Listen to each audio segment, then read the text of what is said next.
The rest of that Friday morning passed by without either open defiance or clever subversion. The rebellion that was Y-Day, once quashed, turned into a bunch of quiet whines and attempts to suck up in order to get playground privileges back. No more why. Instead, the question became varying degrees of am I being good? Yes, both, or Zoj would sum up. That doesn't mean you're getting the playground back today. Honestly, it was kind of pathetic. Just the threat of going one day without going to the playground and all of them were starting to crack. I couldn't be too mad at the sudden tail tucking.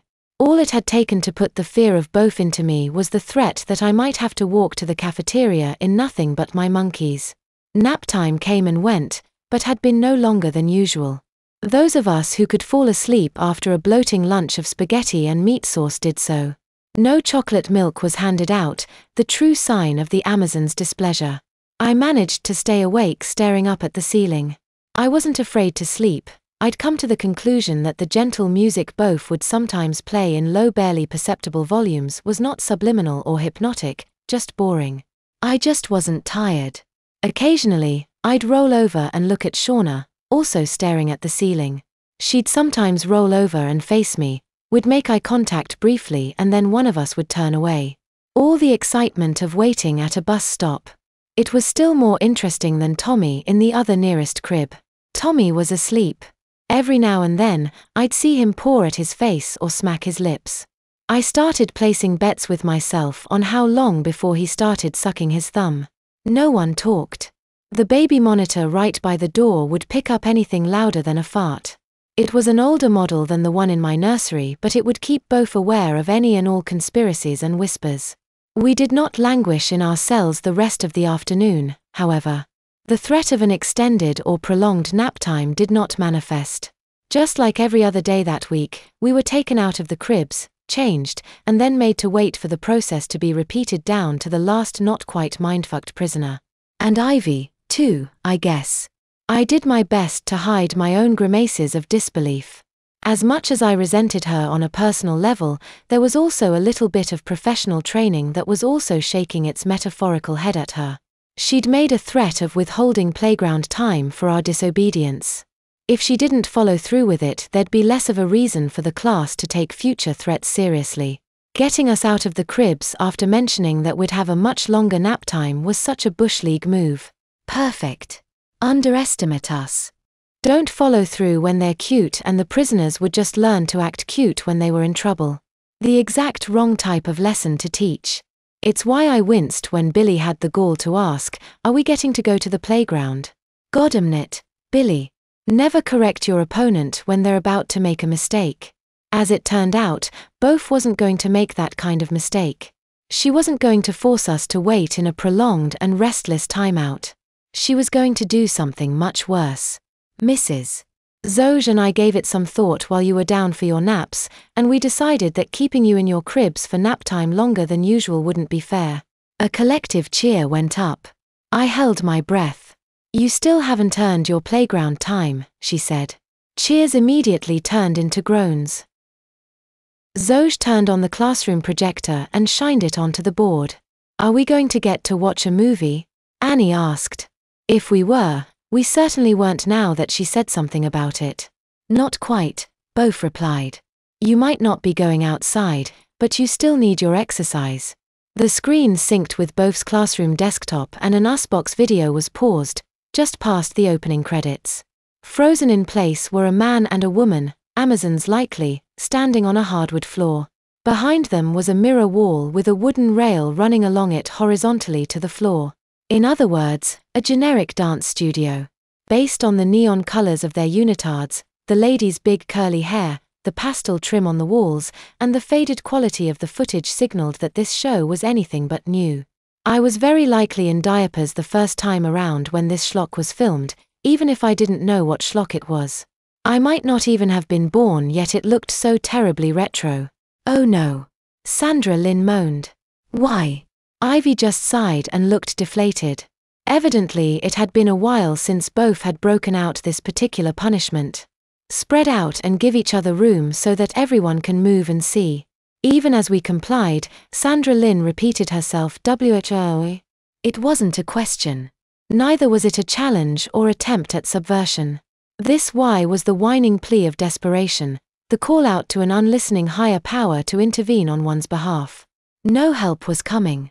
Zoj clicked play and an annoying synth keyboard assaulted our ears while the two models stared blankly at the camera. The camera closed in on the man, an Amazon with a spray-on tan and what might have been a mustache or a dead caterpillar. "Hi kids.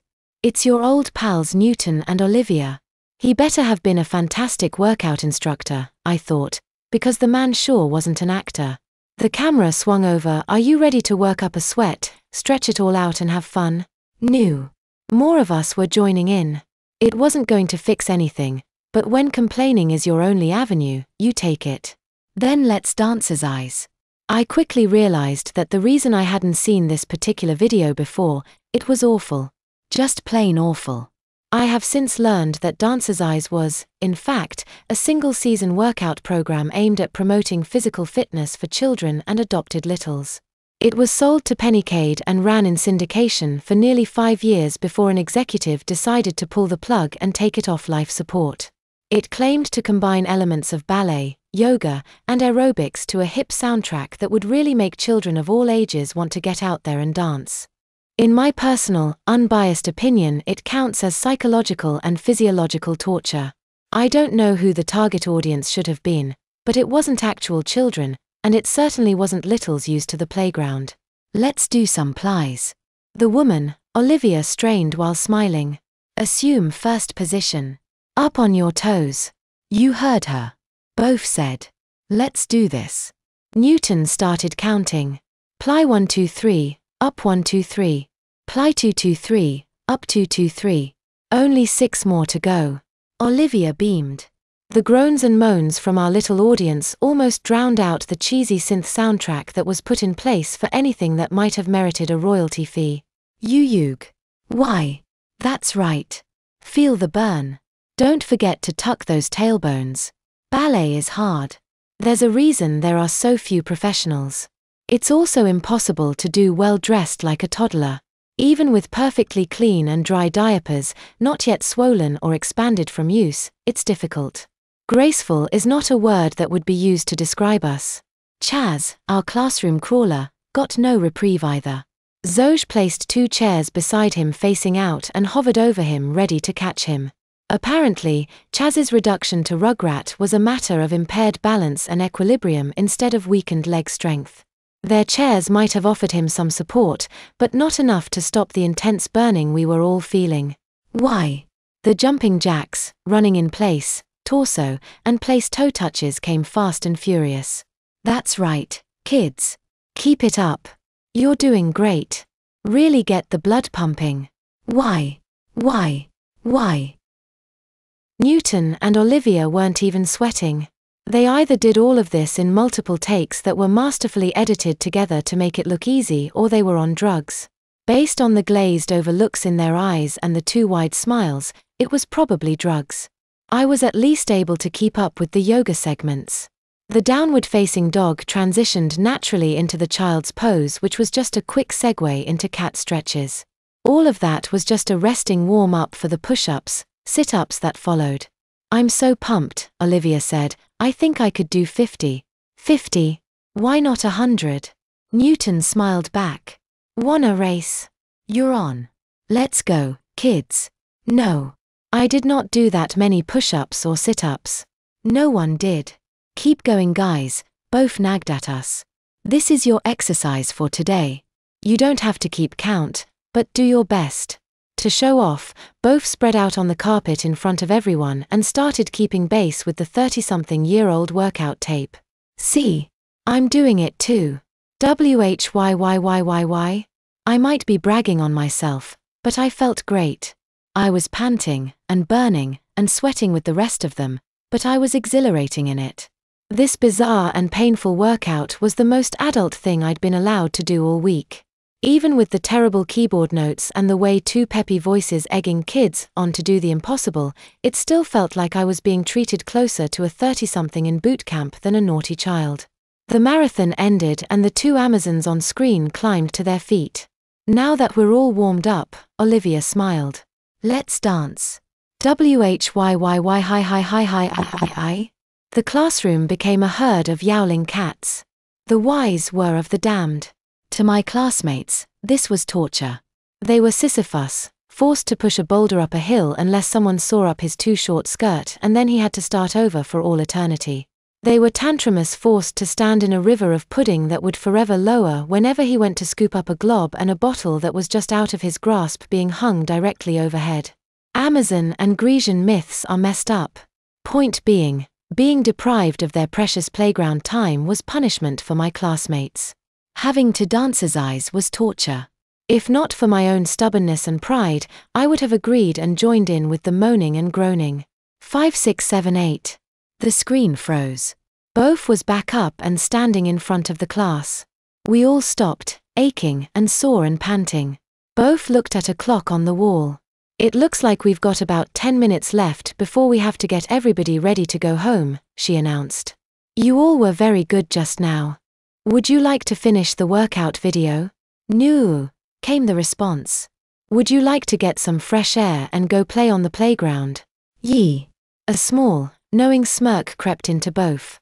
Then line up, my good little boys and girls. Whoosh. The other 9 all lined up at the door, quiet and orderly. Chaz crawled up into Zoj's arms. Their resistance shattered and traded in for 10 minutes of playtime. I lingered for a second, feeling completely baffled. I went up to both. Why? I asked. Because, she said. Punishment is just the consequence of a bad choice. You were good, so you earned another choice. She shrugged. That, and you're all basically good kids. And it's Friday.